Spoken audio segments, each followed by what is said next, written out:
Hey all, happy Tuesday. Today I'm going to be reading chapter 20 of Charlotte's Web. This chapter is called The Hour of Triumph. So I hope that you have finished your virtual learning for the day. Why don't you go ahead and get settled in, grab your favorite blanket or stuffy or pillow, and I'm going to start reading.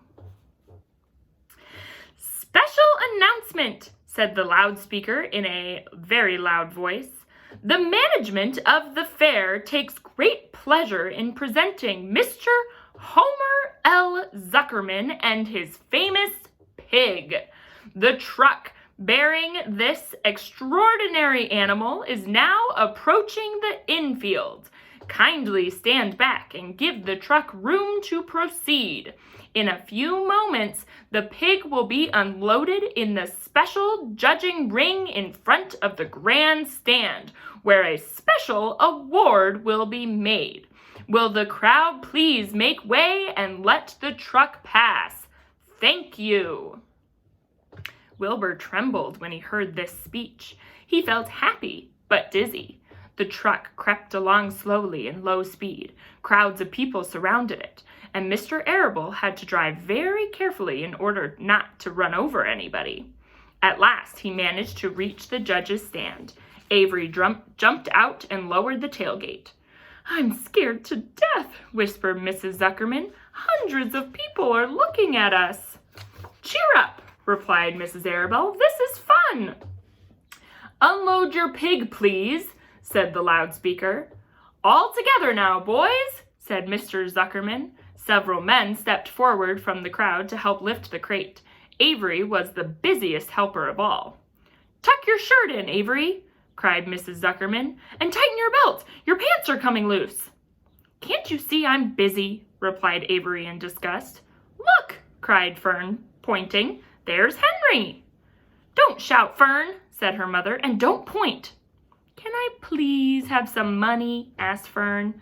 Henry invited me to go on the Ferris wheel later, only I don't think he has any money left. He ran out of money.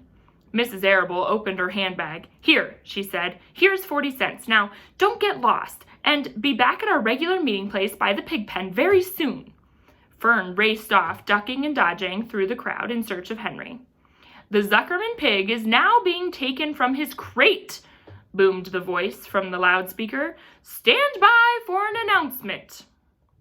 Templeton crouched under the straw at the bottom of the crate. What a lot of nonsense, muttered the rat. What a lot of fuss about nothing.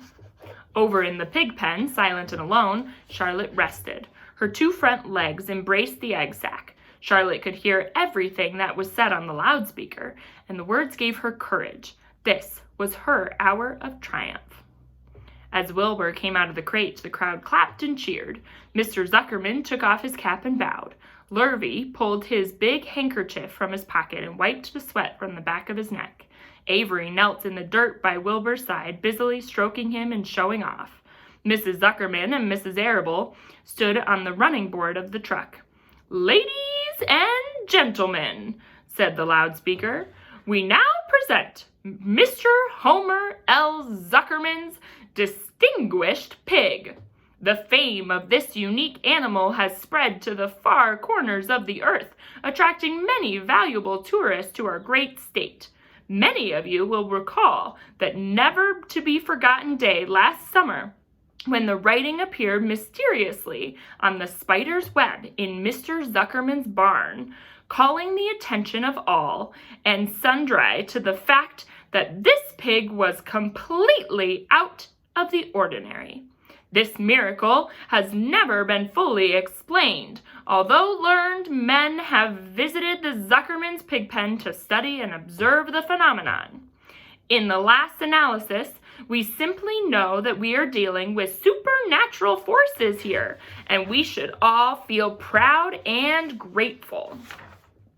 In the words of the spider's web, ladies and gentlemen, this is some pig. Wilbur blushed.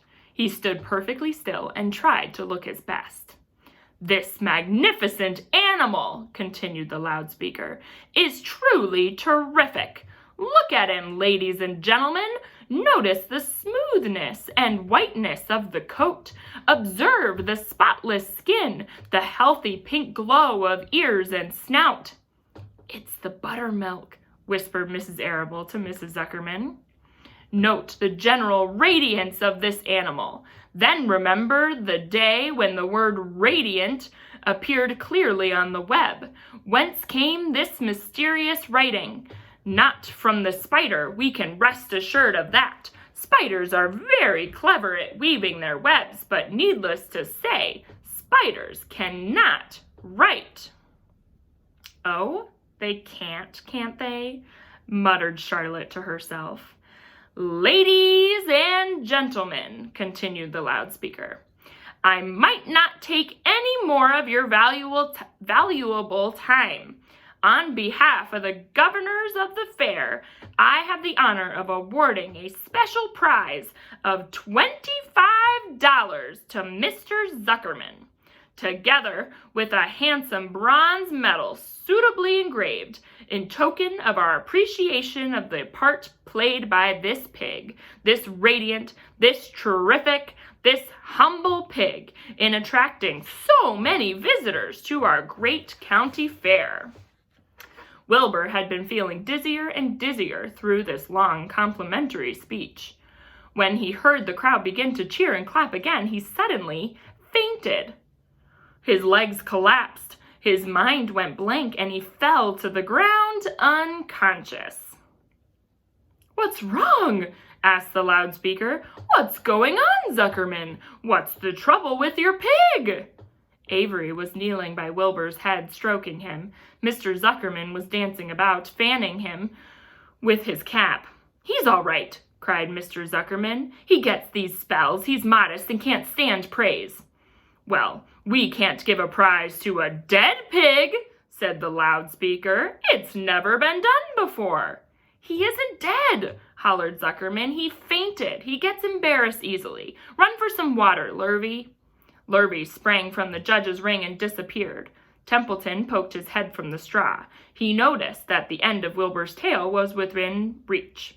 Templeton grinned. I'll tend to this, he chuckled. He took Wilbur's tail in his mouth and bit it, just as hard as he could bite. The pain revived Wilbur. In a flash, he was back to his feet. Ouch! He screamed. Hooray! Yelled the crowd. He's up! The pig is up! Good work, Zuckerman. That's some pig. And you can just kind of in that picture see Templeton biting his tail. Everyone was delighted. Mr. Zuckerman was the most pleased of all. He sighed with relief. Nobody had seen Templeton. The rat had done his work well. And now, one of the judges climbed into the ring with the prizes. He handed Mr. Zuckerman 2 $10 bills and a $5 bill. Then he tied the medal around Wilbur's neck. Then he shook hands with Mr. Zuckerman while Wilbur blushed. Avery put out his hand and the judge shook hands with him too, and the crowd cheered. A photographer took Wilbur's picture. A great feeling of happiness swept over the Zuckermans and the Arables. This was the greatest moment in Mr. Zuckerman's life. It is deeply satisfying to win a prize in front of a lot of people. As Wilbur was being shoved back into the crate, Lurvy came charging through the crowd carrying a pail of water. His eyes had a wild look. Without hesitating a second, he dashed the water at Wilbur. In his excitement, he missed his aim, and the water splashed all over Mr. Zuckerman and Avery, and they got soaking wet. For goodness sake, bellowed Mr. Zuckerman, who was really drenched. What ails you, Lurvy? Can't you see the pig is all right? Well, you asked for water, Lurvy said meekly. I didn't ask for a shower bath, said Mr. Zuckerman. The crowd roared with laughter. Finally, Mr. Zuckerman had to laugh too. And of course, Avery was tickled to find himself so wet, and he immediately started to act like a clown. He pretended he was taking a shower bath. He made faces and danced around and rubbed imaginary soap under his armpits. Then he dried himself with an imaginary towel. "Avery, stop it," cried his mother. "Stop showing off." But the crowd loved it. Avery heard nothing but applause. He liked being a clown in a ring, with everybody watching in front of a grandstand. When he discovered there was still a little water left in the bottom of the pail, he raised the pail high in the air and dumped the water on himself and made faces. The children in the grandstand screamed with appreciation. At last, things calmed down.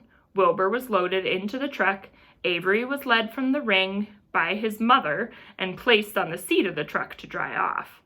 The truck, driven by Mr. Arable, crawled slowly back to the pig pen. Avery's wet trousers made a big wet spot on the seat.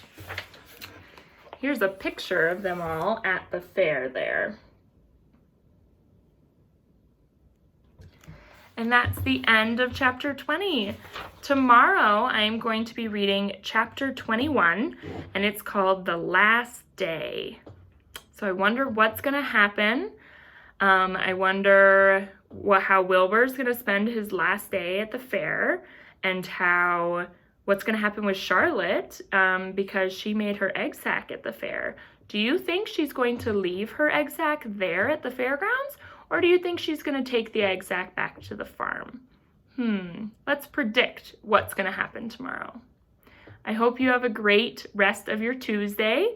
Stay safe, stay healthy, and I appreciate you.